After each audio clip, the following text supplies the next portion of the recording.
जय श्री राम। परम प्रिय बंधु भगिनी, इस वीडियो में राष्ट्रीय स्वयंसेवक संघ की जो एक इकाई होती जिसको शाखा कहते हैं, उस शाखा के संचालन के लिए अपनी एक शाखा की टोली होती, तो उस टोली की पूरी चर्चा करता हूँ। ये टोली की व्याख्या संक्षिप्त हो सकती है, लेकिन इसके एक एक अंग का हम वर्णन बाद में करेंगे। शाखा टोली, ये शाखा क्या है? तो एक इकाई है राष्ट्रीय स्वयंसेवक संघ का कि एक पहली एक सशक्त इकाई है, आधिकारिक इकाई है शाखा।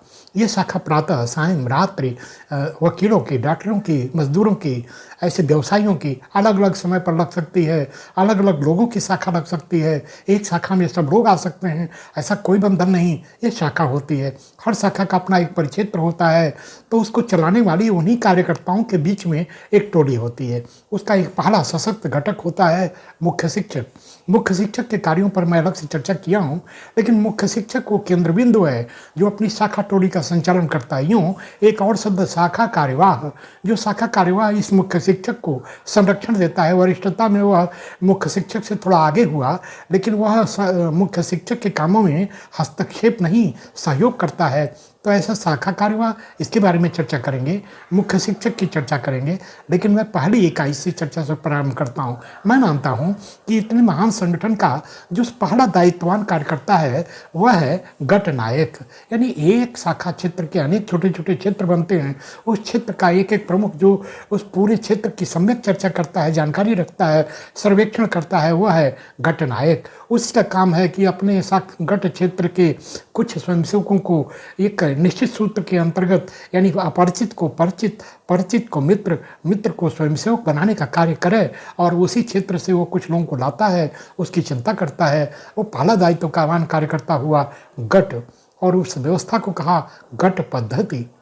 ये पहली एक दायित्ववान व्यवस्था है।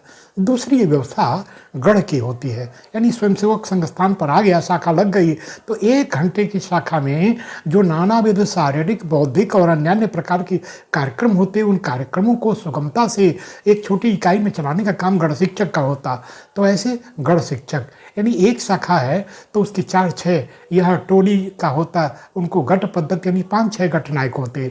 ऐसे ही संघ स्थान पर संख्या के अनुसार 15, 18, 20 जैसी सुविधा हो, जैसी व्यवस्था हो, उसके अनुसार गढ़ व्यवस्था, गढ़ नायक, गढ़ शिक्षक, ये एक दूसरी व्यवस्था है। एक तीसरी व्यवस्था, एक प्रमुख जिसको हमने गुरु रूप में माना, ध्वज।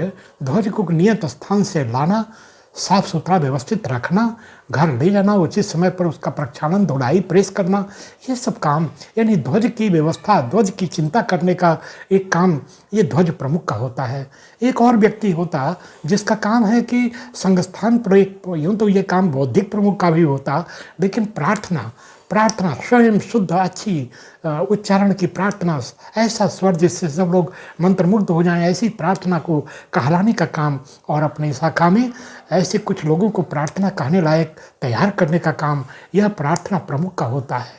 तो कह सकते हैं कि ऐसी कुछ प्रारंभिक इकाइयाँ, यूँ इसमें दायित्व और कर्तव्य के आधार पर बहुत सारे पद और जुड़ सकते हैं।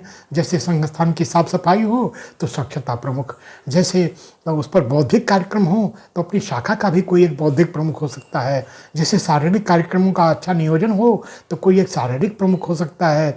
ऐसी आवश्यकता के अनुसार कोई बंधन नहीं, ऐसे दायित्व बन सकते हैं।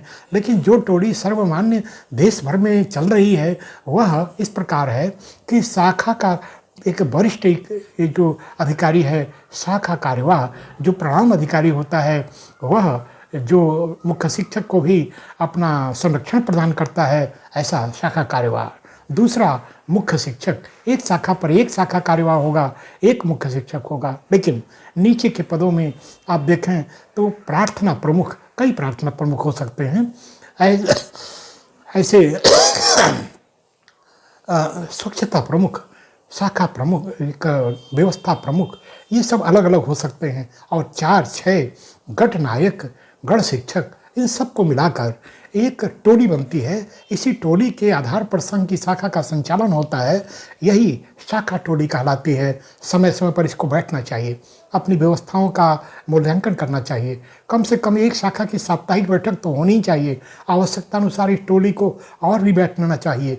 इस टोली का दायित्व यह भी है कि यदि कोई स्वयंसेवक नहीं आया, बीमार पड़ा है, कोई और उसके साथ कठिनाई है, उससे उसके घर पर जाकर मिलना, एक प्रगाढ़ता उत्पन्न करना, उस परिवार के साथ सुंदर तादात्म्य उत्पन्न करना, यह शाखा टोली का कार्य होता है।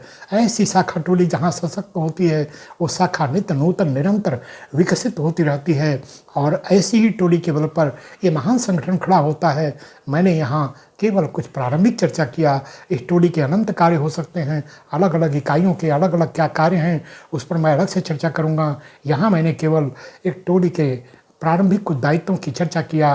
गट पद्धति, गढ़ पद्धति, प्रार्थना प्रमुख, ध्वज प्रमुख, मुख्य शिक्षक, गट शाखा कार्यवाह, ऐसी टोली को मिलाकर ये शाखा टोली बनती। ऐसी टोली सशक्त हो, इस दिशा में हम प्रयत्न करें। एक स्वयंसेवक के नाते हमारा एक दायित्व बनता, कर्तव्य बनता। यदि ये चर्चा अच्छी लगी तो वीडियो को लाइक कर, चैनल को सब्सक्राइब करने की कृपा करें। जय श्री राम।